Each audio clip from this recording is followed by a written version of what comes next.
নমস্কার বন্ধুরা, কিচেন মাতা চ্যানেলে আপনাদের সবাইকে স্বাগত জানাই। আশা করি আপনারা সবাই ভালোই আছেন। আমি আজকে আপনাদের সঙ্গে শেয়ার করব একদম ট্র্যাডিশনাল একটি রেসিপি। আমি বানাবো ভেটকি মাছের পাতুরি। তা চলুন তৈরি করি। তার জন্য আমি 3 পিস ভেটকি মাছ নিয়ে নিয়েছি। এবার আমি মিক্সিং জারের মধ্যে 2 চামচ পোস্ত নিয়ে নিলাম। তার সাথে নেব আমি 2 থেকে 3 চামচ মতন কালো সর্ষে। এটা আপনারা শুধু সর্ষে দিয়েও করতে পারেন, কিন্তু সর্ষে সবাই খেতে অত পছন্দ করে না বা অ্যাসিডিটি হয় বলে আমি সর্ষে পোস্ত মিশিয়েই নিলাম। যাই হোক, তার সাথে দিলাম 4টে কাঁচা লঙ্কা আর জল ঝরানো টক দই। তার মধ্যে সামান্য একটু পরিমাণ জল দিয়ে এটাকে ভালো করে পেস্ট করে নেব। এবার মাছটাকে আমি নুন, হলুদ আর একটুখানি লেবুর রস মাখিয়ে ম্যারিনেট করে কিছুক্ষণ সময় রেখে দেবো। ভেটকি মাছের একটা আষ্টে গন্ধ থাকে, লেবুটা দিলে সেই আষ্টে গন্ধটা কিন্তু চলে যাবে।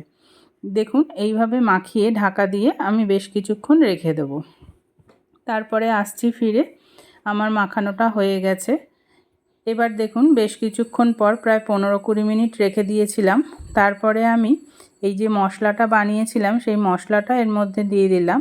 তার সঙ্গে দিলাম নুন, একটু হলুদ আর দিলাম সর্ষের তেল। পরিমাণ মতোই দেবেন, 3খানা মাছে যতটা নুন হলুদ প্রয়োজন হয়। এবার এটাকে ভালো করে ম্যারিনেট করে আরও কিছুক্ষণ আমি এটাকে রেখে দেব। এই ম্যারিনেট করে যতক্ষণ রাখবেন মাছের টেস্টটা কিন্তু ততই ভালো হবে। যদি সময় কম থাকে তাহলে সঙ্গে সঙ্গে করে নিতে পারেন। যাই হোক, আমি ঢাকা দিয়ে কিছুক্ষণ রেখে দিলাম। এবার নিয়েছি দেখুন কলা পাতা। 3 পিস মাছের জন্য 3 পিস কলা পাতা নিয়েছি। তারপরে দেখুন, এরকম গ্যাসের আঁচে এই কলা পাতাগুলোকে ভালো করে কিন্তু সেঁকে নিতে হবে, তাহলে পাতাটা নরম হয়ে যাবে। যখন মাছটা দিয়ে আমরা ভাঁজ করব তখন পাতাটা ছিঁড়ে যাবে না। এই কাজটা কিন্তু করতেই হবে। আপনাদের যদি হাতে গরম লাগে তা রুটি ছেঁকনি নিয়ে তার ওপর দিয়েও করতে পারেন। যাই হোক, আমি 3খানায় ভালো করে সেঁকে নিয়েছি পাতা।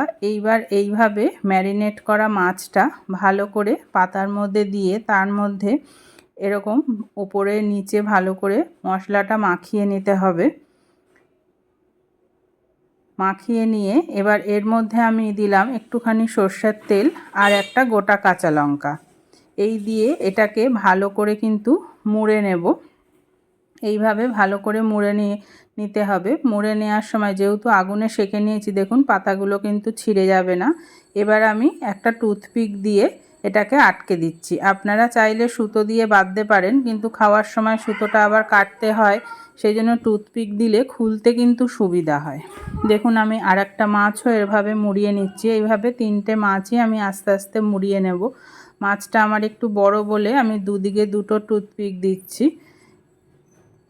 গরম ভাতের সাথে এই পাতুরি কিন্তু অসাধারণ লাগে।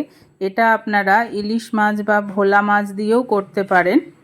মাছগুলো আমার পাতায় মোড়ানো হয়ে গেছে। এবার একটা ফ্রাইং প্যানে 1 চামচ মতন সর্ষের তেল দিয়ে এটাকে ভালো করে গরম করে এবার পাতুরিগুলো দিয়ে ঢাকা দিয়ে দিয়ে প্রায় 15-20 মিনিট মতন একদম লো আঁচে এটাকে কিন্তু ভেজে নিলেই আমার ভেটকি মাছের পাতুরি একদম তৈরি। গরম ভাতের সাথে পরিবেশন করুন এই রকম পাতুরি। এই দিয়েই কিন্তু অর্ধেক ভাত খাওয়া হয়ে যায়। আপনারাও এইভাবে বাড়িতে বানিয়ে খান, খেয়ে দেখবেন কেমন লাগে। ভালো লাগলে আমার এই রেসিপিটিতে একটা লাইক অবশ্যই দেবেন, আর আমার চ্যানেলটি কিন্তু সাবস্ক্রাইব করতে ভুলবেন না। দেখুন, আমি একটা পাতুরি খুলে আপনাদের দেখিয়ে দিচ্ছি। আমার পাতুরি কিন্তু একেবারে রেডি হয়ে গেছে, খুব সুন্দর গন্ধ বেরোচ্ছে। যাই হোক, তাহলে আজ আসি, নমস্কার।